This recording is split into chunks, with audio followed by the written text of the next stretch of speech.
Hi, and welcome to the OrgDev Podcast. So, what if neurodivergence weren't needs to accommodate, but the blueprint for designing better workplaces? What if organisations worked harder to change the narrative around neurodiversity at work, not as a problem to be solved, but as a strength to be recognised and designed for? Today, we're joined by the brilliant Mel Francis, who is committed to making workplaces more human and more effective for all kinds of brains. Mel wants to create a world where we stop seeing inclusion as a bolt-on and start seeing it as a lever for better organisations and workplaces. Mel is a leading figure in neuroinclusive HR. She's Director of Neurodiversity at Work at Do It Solutions. Mel plays a vital role in helping organisations embrace neurodiverse talent and create truly inclusive workplace cultures. And she supports organisations to embed neuroinclusive practices throughout the employee lifecycle, from recruitment and onboarding through to performance and progression. Her professional journey into neurodiversity began under the mentorship of Professor Amanda Kirby, a global expert in the field, and led her to become a qualified neurodiversity practitioner. Her work is underpinned by deep personal insight. As a proud mum to a neurodivergent son, Mel's lived experience fuels her passion to drive her meaningful change. Named one of HR Magazine's most influential practitioners just a few weeks ago for 2025, and she's the only one on the list with a core emphasis on neurodiversity in the workplace. Mel is also a chartered fellow of the CIPD as well. So welcome, Mel. It's absolutely lovely to have you join us today. Oh, thank you so much for inviting me to join you. I'm really looking forward to the conversation.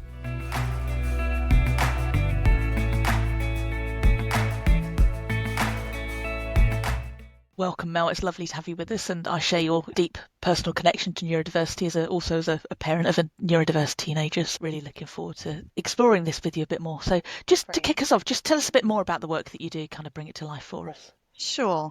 So as you said, Garen, I'm a fellow of the CIPD, which means that I've had a long career in HR. So I'm an HR professional. I would say the majority of that was as a generalist. I was HRBP.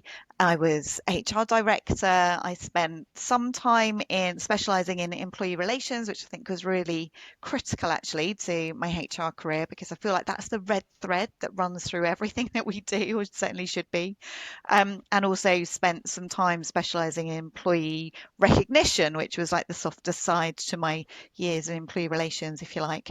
And then following my son's diagnosis, I wanted to understand his diagnosis. So he was diagnosed with autistic spectrum condition when he was 10, and he's now 17. He's just started his first job, which was another whole other experience, which we might go into when we talk about neuroinclusive recruitment for sure.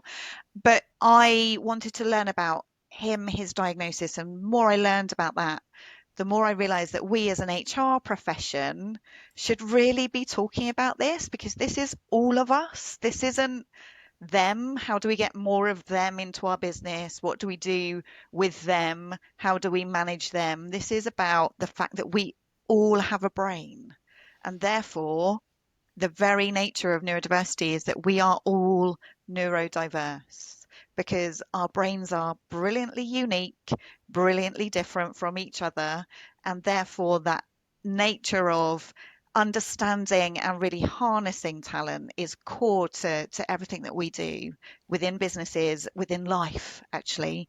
So I was really passionate about sharing what I knew, and that passion has just grown and grown as I've talked about it more and more. Thank you. And definition really matters, doesn't it? Because we talk about neurodivergence and we make it sound like it's one kind of homogenous thing, and it's really the opposite of that. Yeah, it really is. And I think, some people that you speak to think neurodivergence or neurodiversity is autism, or it's ADHD. ADHD and autism continue to be the two conditions that we talk about the most, and they're probably the ones that are being diagnosed the most at the moment. But actually neurodiversity is the fact that we all have different brains. And so at Do It Solutions, we don't deliver training specifically about ADHD, autism, dyslexia, dyspraxia, whatever the particular condition might be. Now, that's not to invalidate any of the diagnoses that individuals might have, but really we're keen to ensure that people understand that neurodiversity is just about having diverse brains. Our neuros are diverse. And so that tends to be the real key narrative that we are speaking about a lot. And also, the language is really changing around this. So already we've talked about neurodiversity, neurodivergence, ADHD, autism. What are those words and phrases? What do they mean? And what might be some of those words and phrases that prevent people from talking about it because they're worried they're going to say the wrong thing? So what we can do collectively is just talk about it. If you're worried that you're going to say the wrong thing, don't worry. I can guarantee someone will correct you if you're getting something wrong. But also the worst thing you can do is not talk about it because you think you haven't got the right words. It's really important that we just get curious and speak about it. We talk to leaders and we talk to HR teams. They're often thinking about neurodiversity or neurodivergence as something to accommodate, to kind of work around. Yes. What shift needs to happen to really move it to something that we're designing with kind of in a more, I guess, positive approach lens? Yeah, I think, shifting away from, like you say, something we've got to accommodate is really critical because, as I said, we all have different brains. So neurodiversity is all of us, and neurodivergence is already in your team. So, it's not about how do you create a process that's going to enable you to recruit more.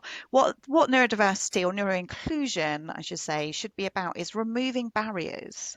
So we've just shared on LinkedIn results from 650 people who took our workplace profiler, the Do It Workplace Profiler, which is a neurodiversity screening tool.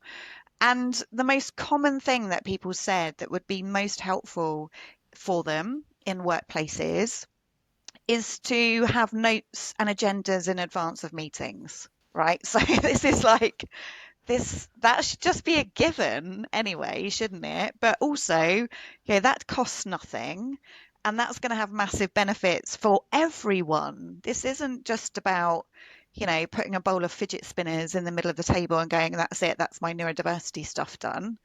That's not how this should work. And actually, this is about being neuroinclusive for all of us, not just looking at, individual accommodations, although, of course, we should be looking at those as well. That's such a simple thing. And it really is, isn't it? It would really make the difference to everybody. Yeah. And the top 10 list was of similar types of things that just go, well, yeah, of course, that's just a given. But it's good to be reminded that those types of things are going to be super helpful and also that they don't cost anything. Yeah. And what are some of the other defaults then that you see in organisation life that you'd like to challenge if you could do it? Really good question.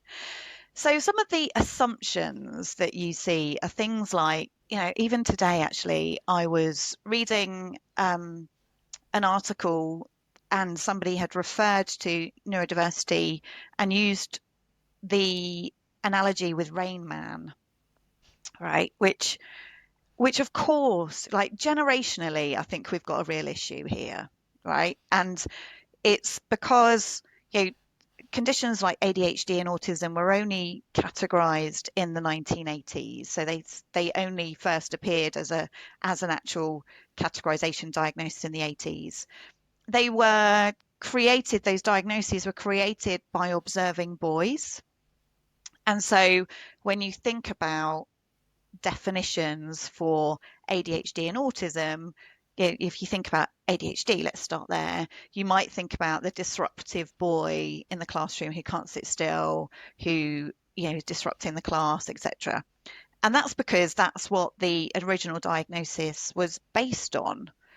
And it wasn't until we got into the 90s and research continued that we started to realize that the way in which these traits kind of materialized in girls was very different. And so started to shift the diagnosis, and we started to see a shift or an increase in the number of girls being diagnosed.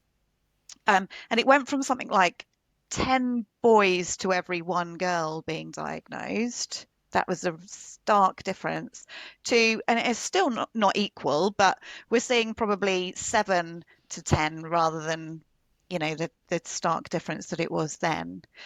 And so what that means is that the ways in which we're understanding neurodiversity in the workplace in particular is really changing. And so, moving away from some of those antiquated views of neurodiversity is really important, and understanding and increasing awareness of neurodiversity most broadly is also really important for us too. The increase in awareness and the increase in diagnosis is a little bit of a double-edged sword in some ways, isn't it? Yes. Because some of the backlash on social media around that is really quite challenging. Huge. Yeah. It's funny because Professor Kirby and I talk about this a lot. There's this notion that suddenly everyone's being diagnosed, or suddenly everyone's got ADHD. And there's actually, and we do laugh about this as well. There's a great, there's a comedian called Sarah Pascoe, who we were watching a sketch from her, and she says, "Hi, I'm Sarah. I've got ADHD. I know I've got ADHD because my friend Rebecca told me I've got ADHD, because her friend Rebecca has also got ADHD. And basically ADHD is just like a pyramid scheme. We all kind of tell each other that we've got it." And he just kind of, it's actually, you see that playing out massively, because you can go onto TikTok and go through a kind of diagnosis. So you're coming away going, yep, definitely that's me. And that's kind of, it's important for us in HR professions to know this stuff, because you don't have to have a diagnosis in order to be protected under the Equality Act. And there are some great cases that reinforce that and help us to really understand that. So no formal diagnosis is needed in order to be accommodated and to be protected. So the important thing that we as HR professionals then understand is that this is increasing. People can self-identify, so they can be, in that pyramid scheme or on the TikTok, etc., and then be coming to us and saying, I got ADHD, or I've got ADHD traits, I need accommodations. And what we have to do is to explore that and to look and see what we can do to understand what your challenges are, and also understand what your strengths are. The diagnoses around all of the neurodiverse conditions are based on deficit models. So what they're looking at is, are your challenges bad enough? And have you been impacted by them long enough, so since childhood, in order to meet the criteria in order to be diagnosed with the one condition that I am looking at on my list? And that, again, not to invalidate any of those diagnoses, but what it's not doing is looking at the entirety of your brain and your strengths and your challenges, because it might be traits that stereotypically sit with other conditions that you haven't been assessed for. So the most powerful thing we can do as HR professionals is, even if people are coming to us going, I've decided I've got ADHD, or I've been diagnosed with a particular condition, is to understand that individual's strengths and challenges, and then look at that in the context of the workplace, of the job, and determine what accommodations or adjustments might be helpful, and whether they are reasonable in the, under the Equality Act requirements. And sometimes they won't be. Sometimes it will be a case that we just can't meet the requirements or put those accommodations in place to enable you to perform in a way that is going to meet the requirements for the role. And that's tough. And I think as HR professionals, some of us are getting ourselves into a bit of a loop here with, they've told me that they've got ADHD, they've told me they need this thing, and I don't really know where to go with it.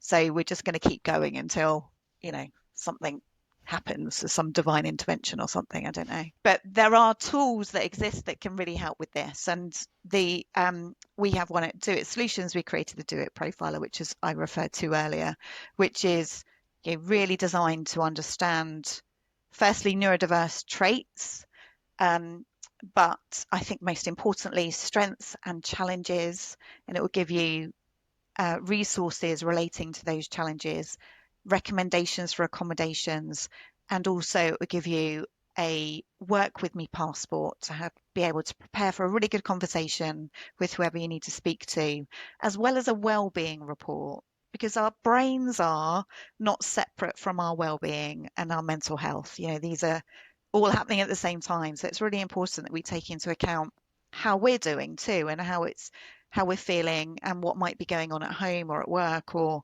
in our mood, etc. That would all be impactful too. Yeah, it's really interesting, isn't it? Because I guess in the UK, where a number of our viewers are, as you mentioned, it's a protected characteristic. So by law, the employer has an obligation to the employee as well. And I guess one of the things I'm really liking about what you're saying there is you need to understand the individual as well, because often it's not always a singular diagnosis. It may be ADHD, it may be autism, multiple sort of diagnoses as well. What's the saying? I heard someone say, if you've met one autistic person, you've met one autistic person.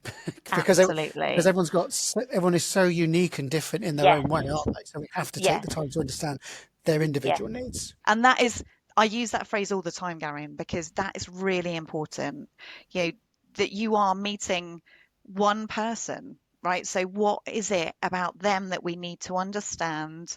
And then if we put that in the context of our role, in the context of our workplaces, our work environments are shifting and changing. And post-COVID, I remember there were lots of conversations that we were having about how lots of people have been super comfortable at working from home during COVID, and then they were really struggling with coming back to work, like the whole sort of social anxiety of getting on buses and having to travel again and stuff like that. Now, that's really important that we explore that and don't just dismiss it.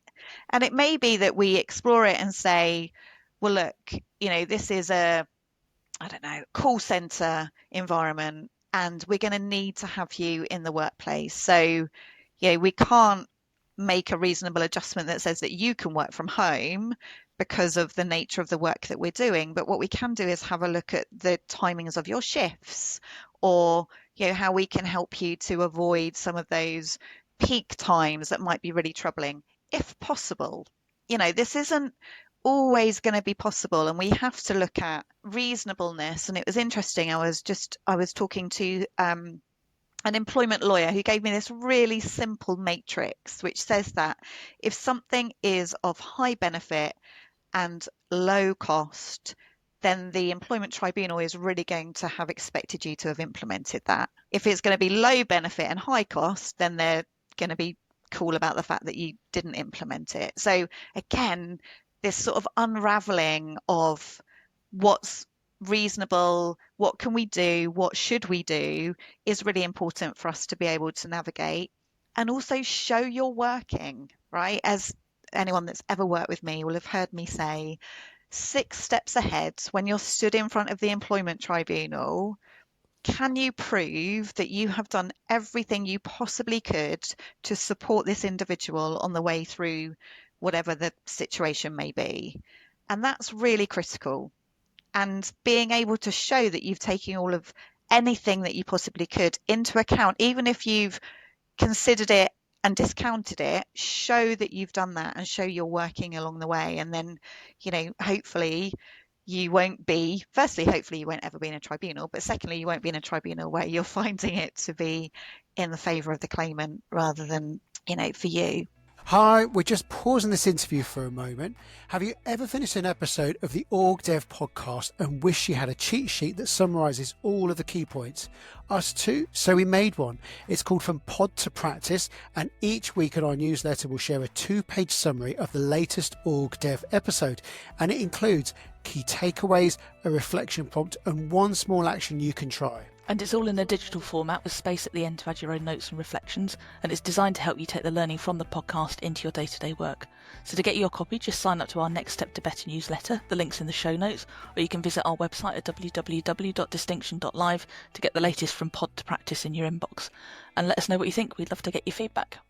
A quick check as well, because again, multiple sources. I read it's 1 in 5 people have potentially some form of neurodiverse need. Is that correct? Yes. So, yeah, Yes, Please unpack. I'm going to take this kind of, it depends where you're pulling the data from, but let's take this as a general census that 1 in 5 is neurodivergent. So, and what that means is if you look at a stereotypical bell curve, in the hump of the bell curve there, you've got 80% of the population who we will call neurotypical. So again, chucking in more terminology around this. So neurotypical means that our brains work in a very similar way, and the world is very neurotypical. You know, it assumes that we can navigate through what is deemed to be a typical way of life, right? So we can follow instructions, we can get ourselves to places on time, we can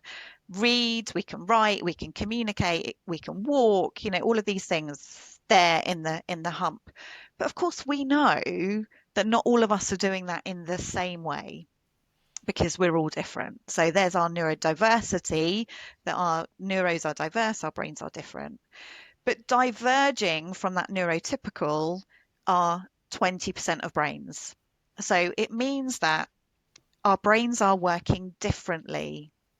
And I would just really emphasize the word differently, because I haven't said better or worse, but differently. And so that's neurodivergence. So someone who's neurodivergent might be, you know, it might be a premier footballer, right? Other people might not be able to kick a ball. Some people might be brilliant linguists. Other might be non-verbal. It's, you know, that divergence is, you know, looking at where it's diverging from the neurotypical. And what, as I said earlier, the diagnostic criteria is really looking in a deficit way. So it's only ever really looking at the things that are diverging in a negative way, not where it's diverging in a really positive way. So you've got like fantastic mathematicians, scientists, you know, all of these kind of brilliant brains that would not have a diagnosis of neurodivergence because the diagnoses don't really cope with the positives way of doing things. But we know that this really plays out. You know, I spent 8 years as HR director at Oxford University's business school, surrounded in Oxford by brilliant brains, right? So neurodivergence was a really core part. And then, you know, we used to talk about lack of common sense, but huge amounts of intelligence. And really, you know, this was neurodivergence at its kind of purest sense. But those diagnoses would not have been in place. And actually, what was really interesting is the ways in which individuals are selected to get places at Oxford and other universities, I'm sure, was not at all neuroinclusive, because it's looking at, again, can you come in, can you articulate, can you tell me about, you know, the brilliant stuff that you're working on, that you're researching, etc., etc. Well, if you couldn't, you might not have got a place there. And it means that, you know, we're missing out on some brilliant talent because of the ways in which we're selecting. And you can take that and squarely pop that into our workplaces as well, and think about the ways in which we're selecting and how we could be more neuroinclusive in doing that too. One of the things when we sort of prepared for it, I thought was really interesting, and you sort of touched on the fact there is very much a deficit orientation in diagnosis, and a lot of that comes from the medical model, doesn't it? Where it is about trying to find and diagnose in that way. But if we're thinking about how we build organizations, then the social model is often more helpful, isn't it? Because the medical model tells us why people can't do things. The social model looks at what we can actually do to create an environment where people might thrive or flourish, or at least survive in the workplace. Yeah. And actually, what we're also finding is that we need to move more towards skills assessment as well. You know, what are we recruiting for? So, and how can we assess that people are great at that thing? And I think this is going to be even more important actually as we move into, or have moved, with AI taking far more center stage in things like our selection methods.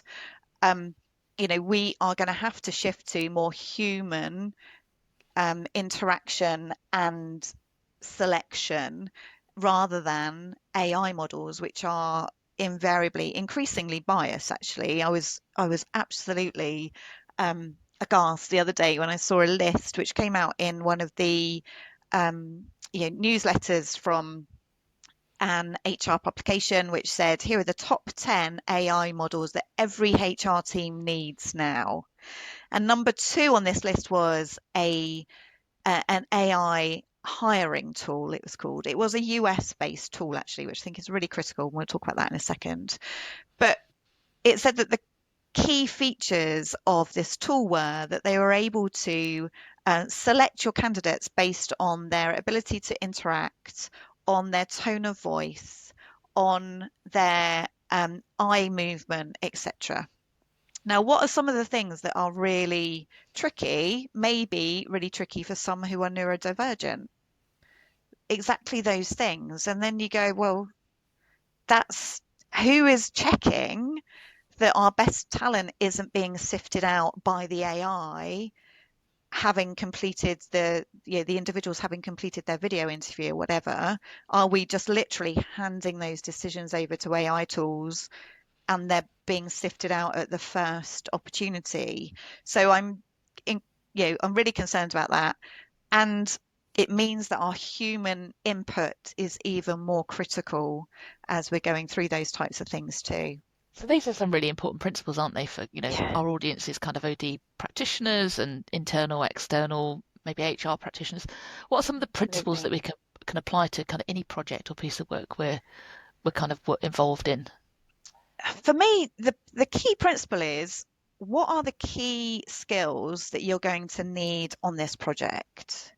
And looking at selecting individuals to add to your team rather than fit. So, we hear a lot, don't we, about team fit. What does team fit really mean? We know it probably means, oh, I've worked with them before. They're a good person. I know they're good. They'll probably come down the pub on a Thursday and they laugh at my jokes and they're nice people to be around, right? So great, all good.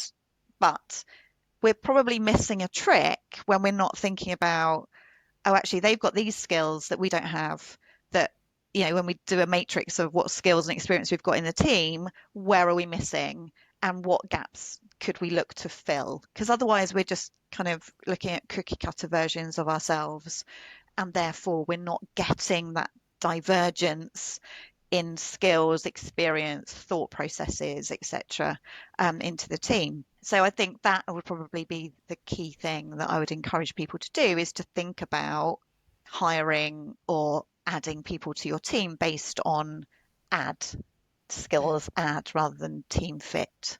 And the other thing I'm thinking is about managers. We'll often talk about the role of managers in these types of things. And yeah, for some people, they feel managers feel like increasingly overwhelmed about the number of things they need to think about and take on board. And, for some of them, I guess, neurodivergence might just feel like another thing to... Yes. What support can we give to managers to equip them? Do you know, I think managers have a really tough gig.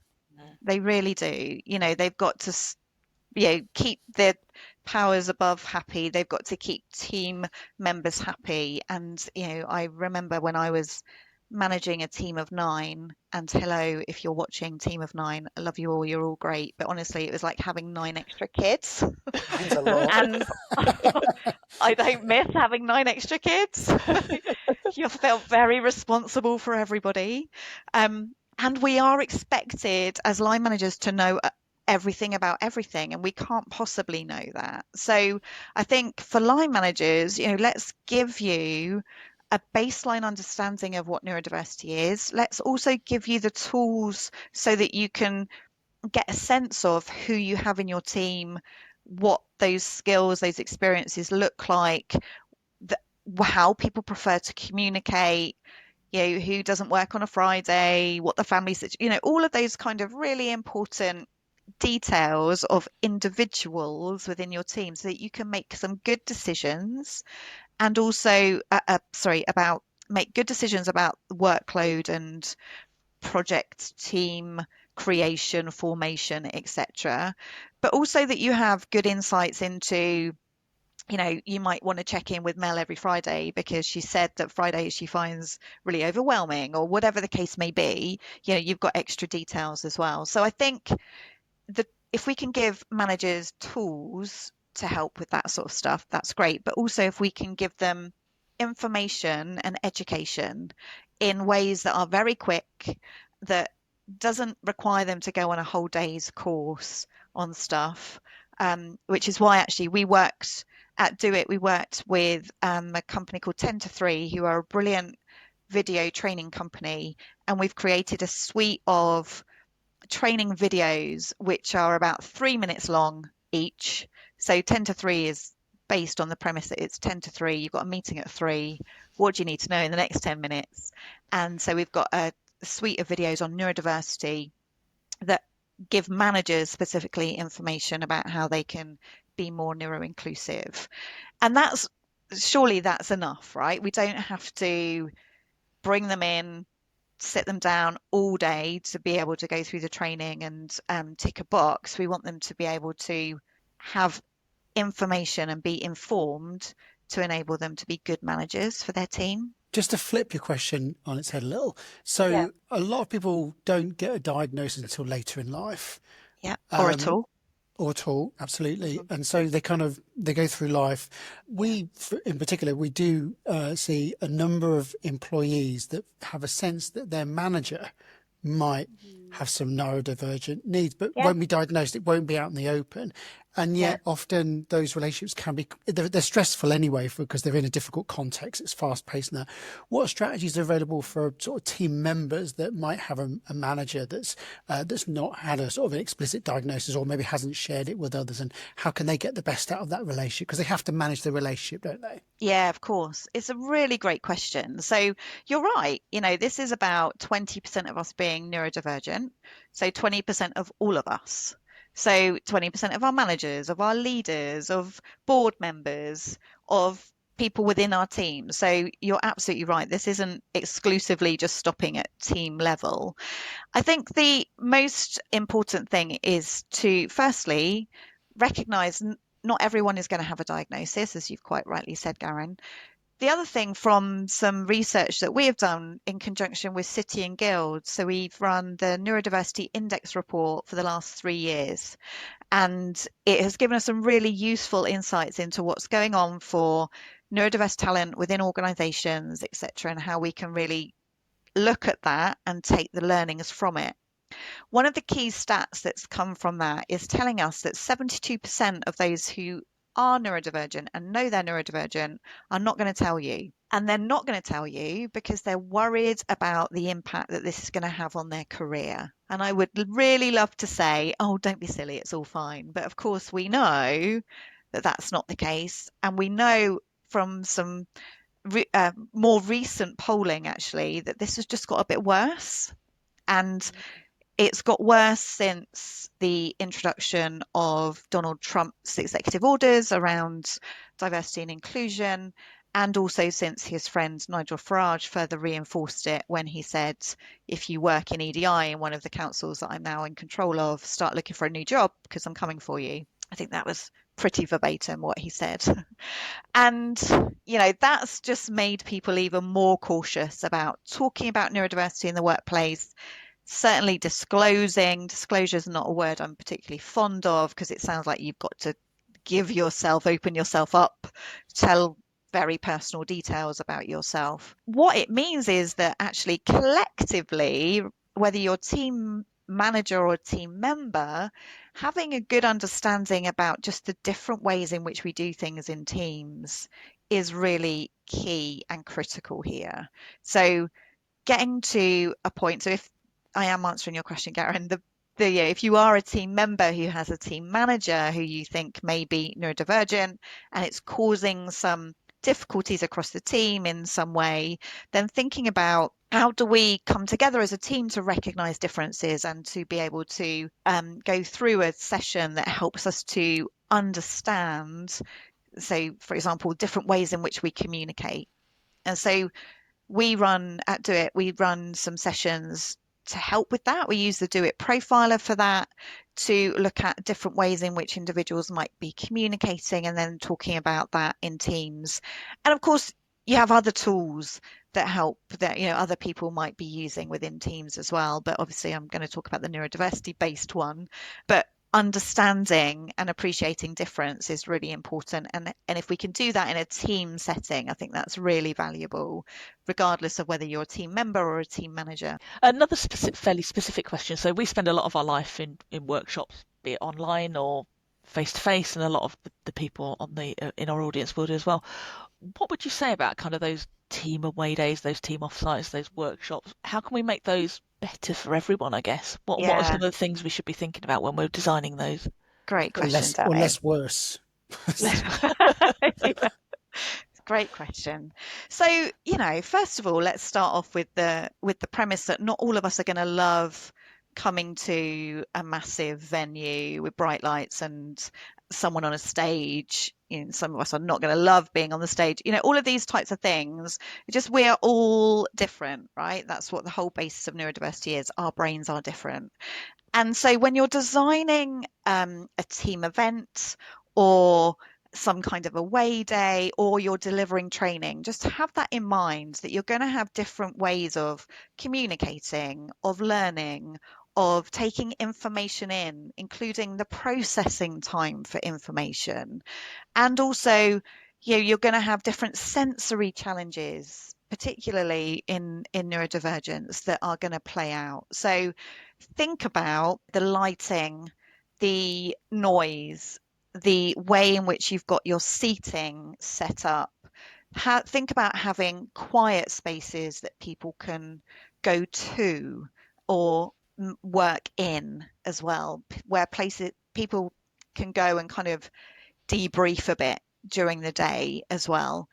If you're running stuff online, think about the options for having cameras off.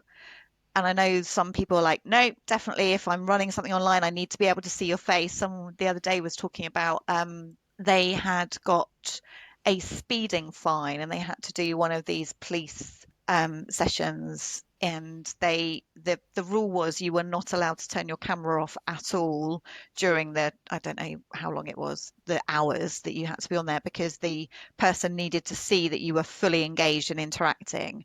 Now, for some, that's not just difficult, that's physically painful. And it wasn't until I'd really understood a bit more, actually, it was with my son. So, before he was diagnosed when he was 10.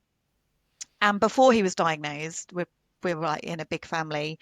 And I was always trying to encourage him to go to, the family do and whatever it may be. This was hell on earth for him, actually, and I didn't realize it until much later. Equally, things like kids' birthday parties were just like, ugh. And he told me when he was a bit older, he said, Mum, it physically hurts me when my cousin screams. It's physically painful.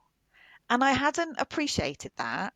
And why would we? If we're not experiencing it ourselves, we might not appreciate that. So, but what we can do if we have knowledge is we can say, actually, you know what, having, quiet spaces or thinking about the lighting and things like smells as well, that can be really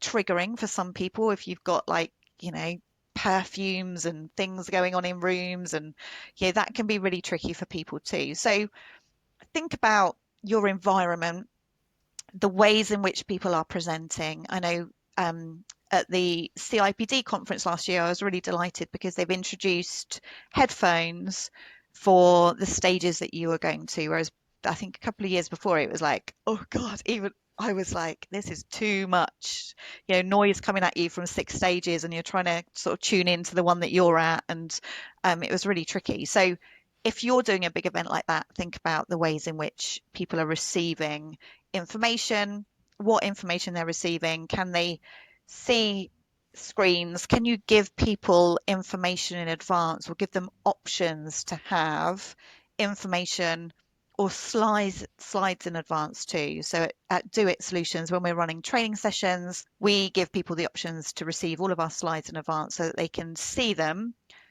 And some people really like that, so that they're prepared, they're able to process information, they know what to expect. So there are lots of different options, and we've got some information on neuroinclusive events that I can send to you so that you can share it in the show notes, if that would be helpful too. Critique this if I'm incorrect, but about transitions and context shifting as well. So just staying with the topic, letting people go deeper on it and then slowly transitioning into something else because of processing. Yeah, that's really important. And it's, that transitioning from, we'll talk about transitioning more generally as well, but also processing information when you're transitioning in meetings, etc., is really important. And that, that notion of we're all up to speed because two people in the room are up to speed. So, they're the two people I know, they're the ones I like. Yep, you've got it. Great, move on. Having to be alert to where everybody is, and also be alert to the fact that we're probably going to mask in that meeting, because what we don't want to do is to be the only one that says, oh no, I'm not quite ready, or I haven't quite got that. So you're likely going to go, yep, I've got it. So actually having an opportunity for people to check back in, or there was a really lovely sort of trend that came up a few years ago that I really liked, which said that we're going to have a cooling off period after every meeting. We're going to come to an initial decision, but we're going to have a 24-hour cooling off period where we have a chance to reflect and to come back to say whether we really agree that that's the decision. Because that processing, I think, is really critical. And of course, that's not always going to be possible, but it's also important to be conscious of that. And just on the theme of transitioning, Garen, while you were talking about it, because, of course, transitioning can also be if you're transitioning to new jobs, or you're transitioning to new projects, or to new workplaces, or new line managers. All of these things, changes, can be really tricky for some. So making sure that you are giving sufficient information and also sufficient time and support for transitions to happen, whatever those transitions might look like, I think is really, really important. And you just reminded me of, we're just about to go into a new school year, and I used to be able to put my calendar by the third week in September, when I would get a call from school to say, yeah, your son's not really settling. And this was before I had any inkling of any neurodivergence. And of course, that all makes perfect sense now. Preparing for transition and for change, giving enough information, showing, if, for example, in our OD projects, if we're changing departmentally, or we're changing location, or whatever the case may be, giving as much information as you can about the change, what it looks like physically, giving people opportunities to look at it, to touch it, to feel it, is going to be really critical too, to enable that transition to go really smoothly. Actually, that's just good practice, isn't it? We're quickly coming to the conclusion. This is all good. That's it, right? This isn't about everyone. Yeah. Precisely. This isn't about them. This is about all of us, because we are all neurodiverse. You're absolutely right. So a more general question. What do you enjoy most about the work that you do? Oh, gosh. The difference that it makes. What I absolutely love is when people give me feedback that they've learned something new. Actually, I tend to do a bit of a poll at the end saying, is everyone leaving with a new piece of information? Because that's just like my absolute mission, is that people have more information and knowledge about neurodiversity at the end of the session than when they first came in. And I'm delighted to say that everybody has. And I consistently reach that particular milestone. And that really is the thing that keeps me going. When I started talking about this and kind of offering my knowledge out to fellow HR professionals, I had a very selfish aim, which was that by the time my son entered the workplace, this was going to be a much more neuroinclusive place for him. I haven't quite managed that, and I'll give you some insights into that, but definitely, I continue to add my voice to this conversation. And the more people I can talk to, the more people I can reach through just having these types of conversations means that more people have a higher level of awareness, and that's just brilliant. Did you want to say more about your experience with your son? I think so my son decided rather belatedly, God love him, after his GCSEs that he would rather not go to college and that he'd like to start an apprenticeship, please, which was just perfect. And not just any apprenticeship, an apprenticeship in mechanical engineering, and nothing else would be suitable. So the reason why I say God love him is because he decided that at the end of his GCSEs, once the recruitment for all of the big firms who would be recruiting for mechanical engineering apprentices straight out of school at GCSE level had all been done like the year before. So we had a year, I called it his gap year because, why not? And I was helping him obviously significantly. Why wouldn't you? As a mum who is an HR professional, of course you're going to help him to get this stuff done. And it was a real eye opener because I just thought, yeah, neurodiversity, of course, we're all talking about it, not a problem. So what we'll do when you apply for it, let's say I'm neurodivergent. I never would say I'm autistic because, as I know now, he's not just one thing. He's brilliantly neurodivergent. So I'm neurodivergent. It would really help me if I could have the questions in advance. That was the kind of standard request that he had. The number of companies that came back and said no was pretty shocking, actually. And so me being me, could you explain why you said no to that? Oh, we asked the panel and they weren't comfortable with you having the questions in advance because if they gave them to you, that would be disadvantageous to all the other candidates, but then give them to everyone, not just to me. Give all of the candidates the questions. Oh, we couldn't do that because that wouldn't be the right way to be able to assess you. Okay. And do you know what his response was to that? I don't want to go, Mum. I don't want to go. That just, that you can't underestimate the level of anxiety that had really built up in him to the point where he's like, I'm not going to go. So, just doing something really simple like giving everyone the questions in advance is really opening up the ability for people to just feel prepared. None of us like interviews and having to think of stuff on the spot. Well, some of us might, but I certainly haven't met many people that do.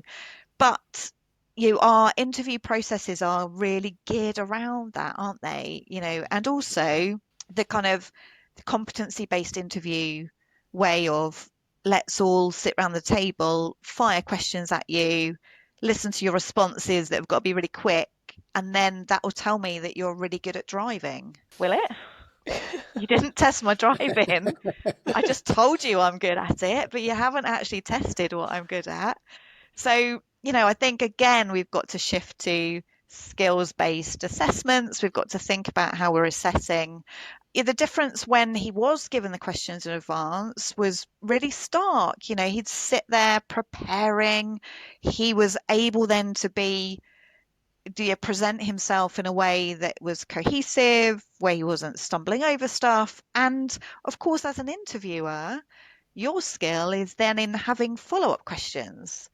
Giving questions in advance doesn't stop you asking follow-up questions and getting a good sense of the candidate's skills and experience, but it does help the candidate to feel ready in that type of situation.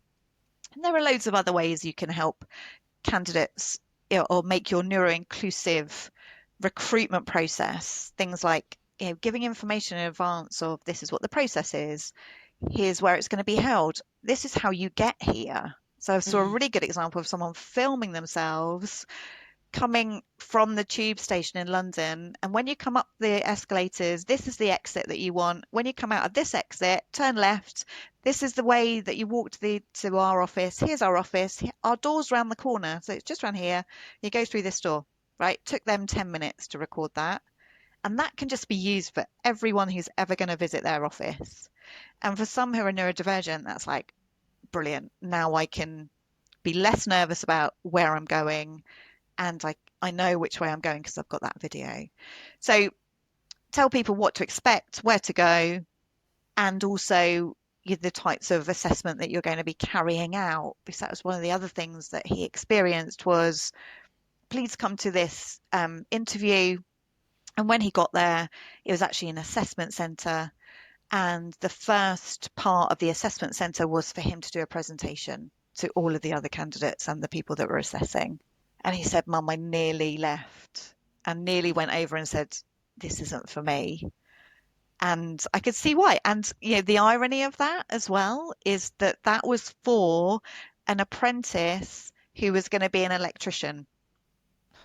And I said, if I ask my electrician to do me a bit of a presentation, I can imagine the expletives that would have been coming back. So, thinking about the suitability and the requirements of the assessment are also really key. So I guess one of the things I'm wondering here is, because we can easily say, I want to change the culture of my organisation to make it more inclusive, but culture's like an emergent property of all the rules and explicit and implicit rules within an organisation. And, you just picked out one small element of their process, which, can quickly sort of guide the type of candidates that come into their organisation and make it, exclusive to people that have, that may be neurodivergent. So, how do you look at your organisation through fresh eyes? How do you sort of take a step back? Because not everyone can send their son through a recruitment process to identify all the problems that are wrong with it. Well, that's a great idea. Because many people have been with their organisations for so years. You're institutionalised. You're blind to what goes on. How do you make people aware of the water in which they're swimming?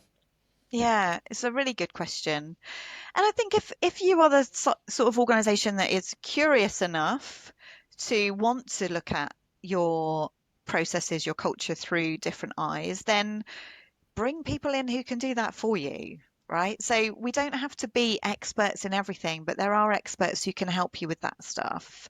And of course, we at Do It Solutions, we can help you with looking at a gap analysis. So where are you now? What does best practice look like? And therefore, what might you do to be able to get there? And that's a really straightforward way of looking at the way in which you can move towards neuroinclusivity. And that's not saying that you've got to have it all done overnight, but it does mean you're showing that you want to be able to make a difference. And there are organizations like the Business Disability Forum, CIPD have got some great resources as well. We Do It, we share loads of stuff regularly because, of course, our whole mission is about increasing awareness of neurodiversity.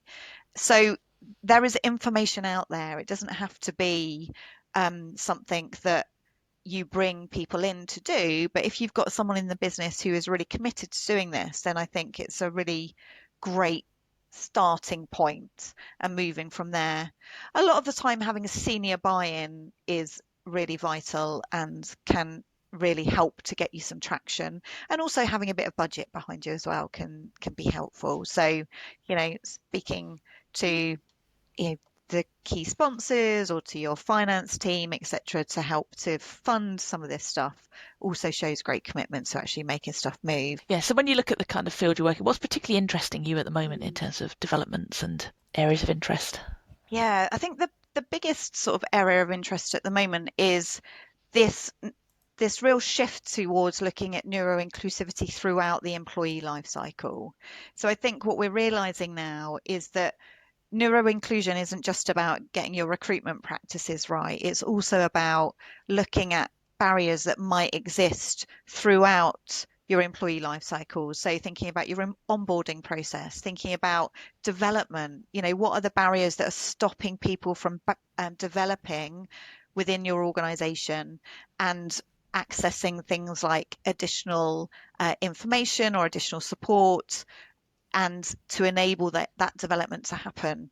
Also conversations around things like performance management, that as we spoke earlier, that notion that if someone is neurodivergent, you can't possibly have a formal performance management process if someone's falling short. Well, of course you can, but you have to ensure that you've looked at how we're supporting them or what their particular challenges might be, and that you show that you've taken those things into consideration as well.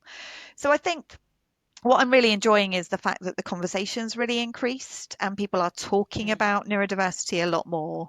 And what I would encourage people to do is to continue to do that, but also really listen to those people who are experts in the space when we're thinking about how we're implementing it in our workplace. Because, somebody who's just talking about autism is really not talking about neurodiversity in the complete way that we should have a real understanding and appreciation, I would say. So Mel, what's one of the biggest lessons that you've learned along the way that you'd like to share with others?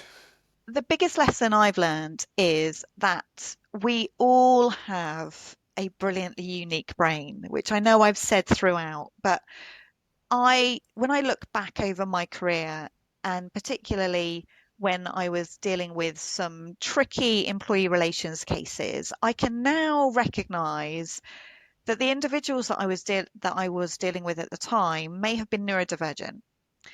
But what I applied was, this is what the policy says. The policy says we must do this next and we must do that next. And actually being much more personable and flexible around those types of ways in which we're supporting is really critical. So I think that's probably my biggest lesson is, having an open mind to what's going on, being curious, really curious. So if someone says, I've got ADHD, for example, asking the question, what does that tell me about you? And listening to what they say, actively listening. Also having this catch-all question, which I love, which is, please let me know what I can do to make this the best possible experience for you.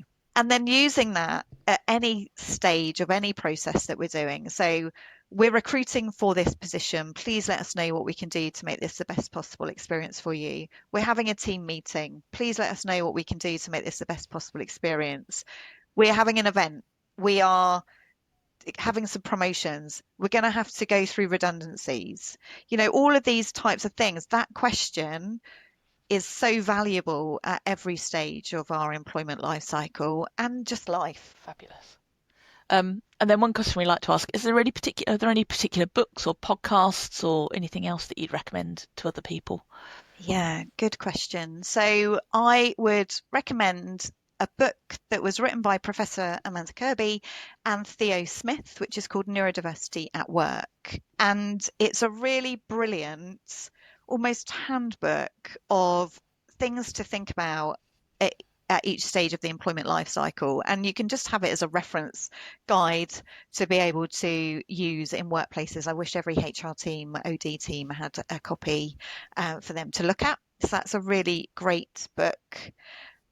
And of course, I would recommend the OrgDev podcast for you to be able to listen to all types of different experts across the space. I can't think of a particular neurodiversity podcast at the moment. Brilliant. And then last question from us. If someone's watching this and they're deciding, I really need to really understand better, neurodivergence and build it into my practice, what advice would you give them to sort of start that journey with really strong foundations? So I would advise them to watch the very short video that I'm going to put in the show notes here, which is a 2.5-minute video, which gives an introduction to neurodiversity. So that video is called We're All Neurodiverse. And the kind of punchline on it, if you like, is, but we're not all neurodivergent. And it's a brilliant 2.5 minutes that gives you a really good introduction to neurodiversity, what it is and what it isn't, and then how we might apply that within our workspaces. And then take the principles from that and think about the way in which you're supporting team members. Have real consideration when you're going through the types of activities that you might need to within workplaces, and apply those principles of we're all neurodiverse. Well, Mel, I want to say a huge thank you on behalf of Danny and I. It's been so useful, incredibly thought-provoking, educational, enlightening and insightful as well. So thank you. Danny, what are you taking away from today's conversation? I've really enjoyed it. I think it's been really, really helpful. I think the audience are going to really enjoy listening to it. So I think some of the definition around neurodiversity and neurodivergence has been quite important, kind of bringing that to life and explaining that.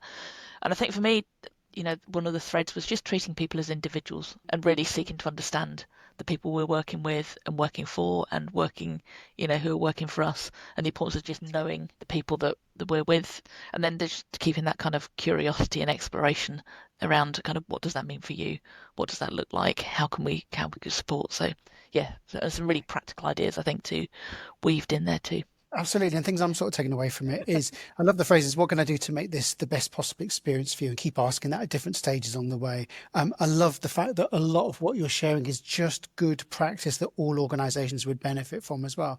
And finally, just on a sort of a personal note, is like, for me, like you've made it it's really possible to talk about. Like of all the different podcasts we've ever done, this is probably one I was a little bit nervous about, because I was like, I want to get it right. I want to get the definitions right. But what you've kind of been able to do is create space where people can talk about it and find their way talking about it as well. So just a personal thank you for that as well. If people want to follow your brilliant work, if you want people to signpost them to the great work that you're doing, what's the best place for people to reach out to you and contact you? Thank you. Best place is to find me on LinkedIn. So Melanie Francis, I think it's Melanie Francis Chartered FCIPD on LinkedIn. And also doitprofiler.com is the website for our organisation. Well, I want to say a huge thank you, Mel. For one of the things we're always impressed with, the number of shares every week on this podcast. So if you're watching this podcast and you're thinking, my gosh, I really think someone would benefit from watching this. If there's ever been an interview to share, it's this one, because I think it'll be tremendously helpful. So please spread this interview far and wide. We're now at 84 countries, Danny, is that right? 85, I think, last count. So great. We're at 85 countries. So wherever you are in the world, it is something that is going to be definitely impacting, the people around you as well. So please take the time to educate yourself on that as well. But please do reach out to Mel. She's a brilliant resource. It's always putting great content out there as well, so to keep your journey going as well. But most importantly, a huge thank you, Mel, for your time, and please keep up the amazing work. You're making such a big difference to the world. So thank you. Thank you so much. I've really enjoyed our conversation. Thank you.